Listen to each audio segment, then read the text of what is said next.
নমস্কাৰ, welcome back to my YouTube চেনেললৈ। মোৰ সমূহ অসমবাসীলৈ মই এটা বাৰ্তা দিব বিচাৰিছোঁ।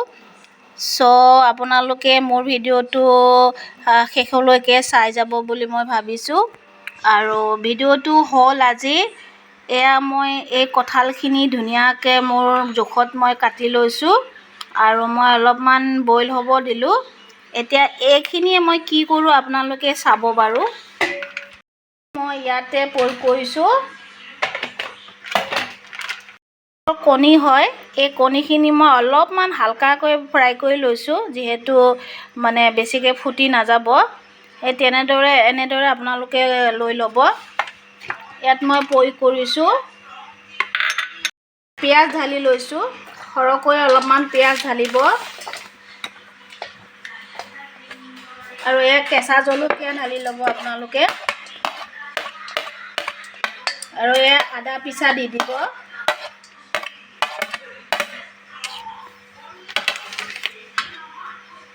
আৰু গৰম মছলাৰ পৰা ধৰি আপোনালোকে জিৰা অলপ ঢালিব আৰু হালধি লগতে দিব।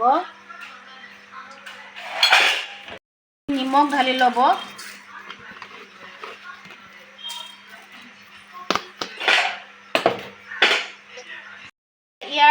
কঁঠালৰ মুচিখিনিৰ লগত আপোনালোকে বেচন ব্যৱহাৰ কৰিব।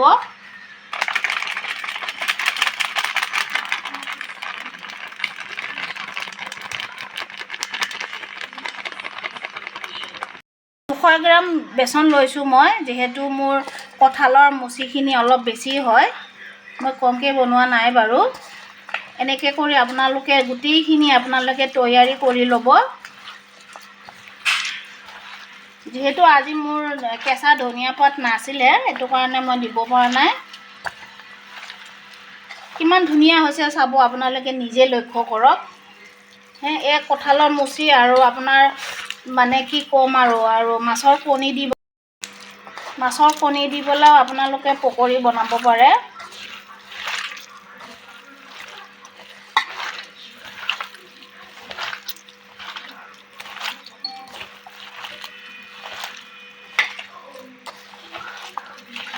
বহুত ধুনীয়া হৈছে, দেখিয়ে ভাল লাগিছে কিমান ধুনীয়াকৈ হৈছে। আপোনালোকে নিজে চাব। আপোনালোকে এনেদৰে ঘৰতে তৈয়াৰী কৰি খাব। মই আপোনালোকক এনেদৰে দেখাব পাই মই বহুত সুখী আৰু বহুত আনন্দিত হৈছোঁ। সমূহ মহিলাখিনিৰ বাবে মই এটা বাৰ্তা দিছোঁ, আপোনালোকে নিজে ঘৰতে এনেদৰে বনাই খাবৰ কাৰণে ক'ব পাৰিছোঁ। শেষত এনেদৰে আপোনালোকক মই বিভিন্ন মই আপোনালোকক দেখাই যাম। আৰু মোৰ পদ্ধতিত আপোনালোকে এনেদৰে বনাব। কিমান ধুনীয়া হৈছে আপোনালোকে নিজে চাওক। আৰু মানে কি ক'ম আৰু, লগত আপোনালোকে মিক্স কৰিব।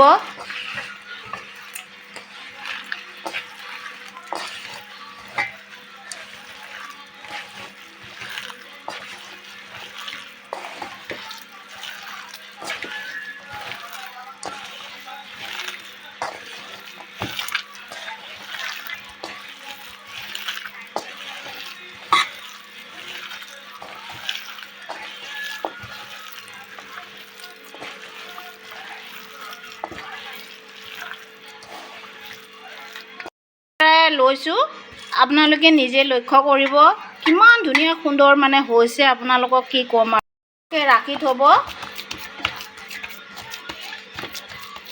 এই কঁঠালৰ পকৰিটো আপোনালোকে শেষত কেনেকুৱা হয় আপোনালোকে নিশ্চয় চাবলৈ নাপাহৰিব। গাইজ, মই আশা কৰিছোঁ আৰু যিখিনি মোৰ নতুন ভিউৱাৰ্ছ তেওঁলোকে মোক ছাপোৰ্ট কৰক আৰু লাইক শ্বেয়াৰ কৰি দিব। আৰু লগতে ভাল পালে মোৰ ভিডিঅ'টো যদি ভাল পায় আপোনালোকে মোক ছাবস্ক্ৰাইব কৰি দিব। গাইজ, শেষত মই কি হয় আপোনালোকক দেখাই আছোঁ। মই কেৰাহী গৰম হ'ব দিছোঁ। এতিয়া বৰ্তমান মই তেলখন ঢালি লৈছোঁ। মই পকৰি তৈয়াৰী কৰি ল'ম। নৰসিংহ পাতো দি দিব আপোনালোকে। এতিয়া মই 5-10 মিনিটমান ৰাখিলোঁ। এতিয়া এনেকৈ লাৰি দিব আপোনালোকে, লৰাই দিব।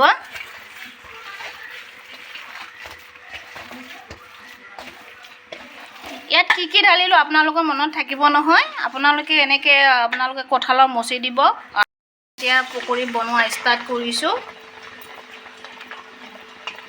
খুবেই ভাল লাগিব খাই পেলাই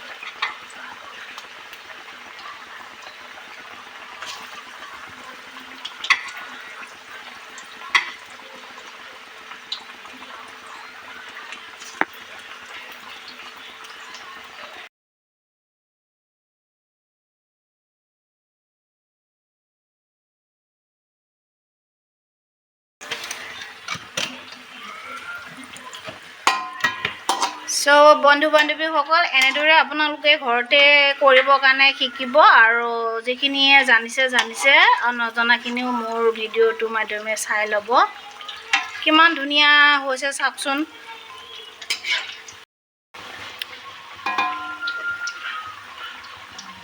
সো বান্ধৱীসকল কিমান ধুনীয়া এটা মানে মোৰ পকৰাটো হৈ গৈছে আৰু এয়া মোৰ কঁঠালৰ পকৰি বনাইছোঁ তাতে লগতে মই ঢালিছোঁ মাছৰ জ্ঞাপন কৰিলোঁ আৰু মোৰ অভিনন্দন আপোনালোকক যাচিলোঁ শেষত কি হয় আপোনালোকে চাই থাকিব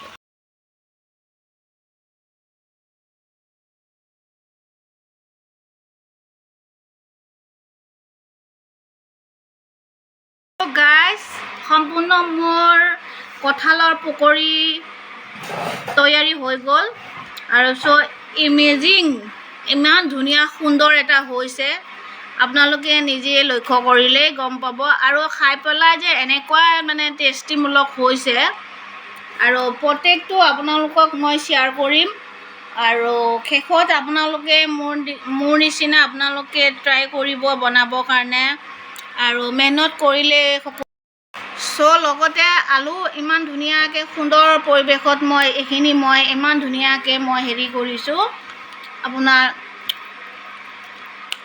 মজা আপোনালোকে নিজে লক্ষ্য কৰিব আৰু মোৰ নিচিনাকৈ আপোনালোকে মনোৰঞ্জন ল'ব আৰু সোৱাদ ল'ব সকলোৱে আপোনালোকে সোৱাদ ল'ব বহুত ভাল লাগিলে আৰু আপোনালোকে মোৰ এই কঁঠালৰ পকৰিখিনি কেনেকুৱা হ'ল আপোনালোকে মোক জনাব আৰু মই শেষত আন এটি ভিডিঅ' লৈ আহিম আৰু আপোনালোকক মই দেখাব পাই মই বহুত আনন্দিত বহুত হেপী আৰু শেষত মোক সকলোৱে মৰম দি যাব মই এনেদৰে আপোনালোকক নতুন ভিডিঅ'বিলাক দেখাবৰ কাৰণে মই প্ৰস্তুতি হ'ম আৰু থেংক ইউ সমূহ অসমবাসী